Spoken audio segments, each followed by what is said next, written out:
Dude, what's up? Hey, how are you doing, man? Good, man. How are you? I'm doing really well. Good. Thanks. I saw a post and it's one of your programs or one of your offerings that you have. It says more teach a man to fish versus bringing a man to fish. So I kind of resonate because that's what I do for my programs. I teach people how to work out, how to move versus just giving them the workouts.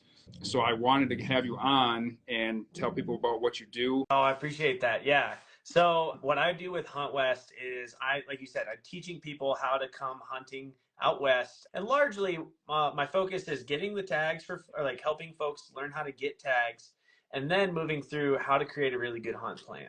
So phase one, and this is pertinent to this time of year, is getting a license so you can go. Yeah. One of the things I do is, and it's very similar to like, whether it's physical therapy or it's nutrition coaching or whatever, it's like very much so like, let's sit down and see where you're at and then find out a game plan to move forward. Because if you're just throwing your applications like at the wall and seeing what sticks, it's like not a great game plan. If they want to go to Colorado in 2024, we can talk about that. If they want to go to Arizona in 2030, we can talk about what that looks like. So I think it's just going to be geared towards whatever this person's goals are. And that's my only requirement, is that I have a little bit of baseline information from them before we just dive right in. So I can give them the best information possible. Sweet, man.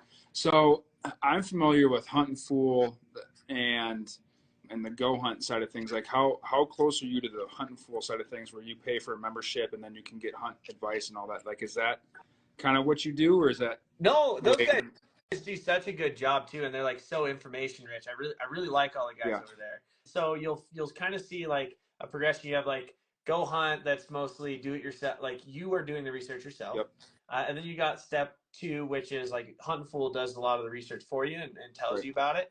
And I'd like to think I'm taking maybe step 3 here, where I'm going to walk someone through the process and show them what I'm looking for and what makes a hunt a good hunt, what kind of information they might need to look for, and also tailor it towards the way somebody hunts. Because one of the things that's really important is that, if someone is at the beginning of their physical fitness journey, there are some hunts that are like just not well suited. But if you're also a beast in the mountains, like, we should be leaning into that, and you should probably be doing hunts that are leaning into your strengths, right? So I think that that's maybe, like I said, just a little bit higher touch point, a little bit more in detail and more in depth with each individual. Yeah. The other thing that and I just sent an email out about this yesterday, is like, I think the more resources, the better that someone can get, because you're going to pick up little tidbits of information. So like, I'm a Go Hunt subscriber. I'm a Hunt and Fool subscriber.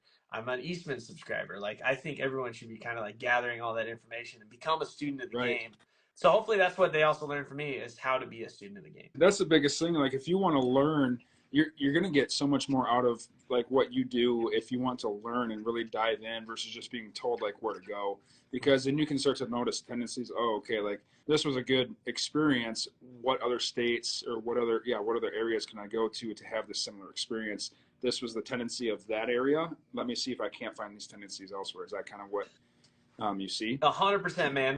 Looking for patterns, both patterns in like animal data, patterns in experiences, patterns on Onyx, and also like just patterns in what you like to do. What time of year is best suited for your schedule, best suited for travel. Like, those are the things I think that there are a lot of factors there that are hard to take into consideration in a short amount of time. Right on. All right. How do people get a hold of you? Instagram, email, what's the best?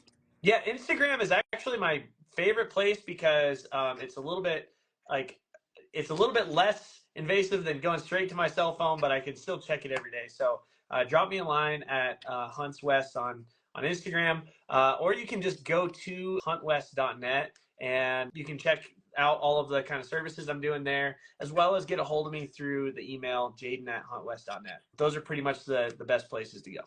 Sweet. I appreciate your time, man. Yeah, and thanks for putting these Cupid games together for everybody. I think it'll be good to get people moving through February. I know it's kind of the doldrums. It is. It's not warm enough to go outside and do a lot, but it's still like, here we are 3 months into winter, and it can be rough. Yeah, it drags on, and we'll be in touch about the rest of it. Hey, sounds good, man. Appreciate it.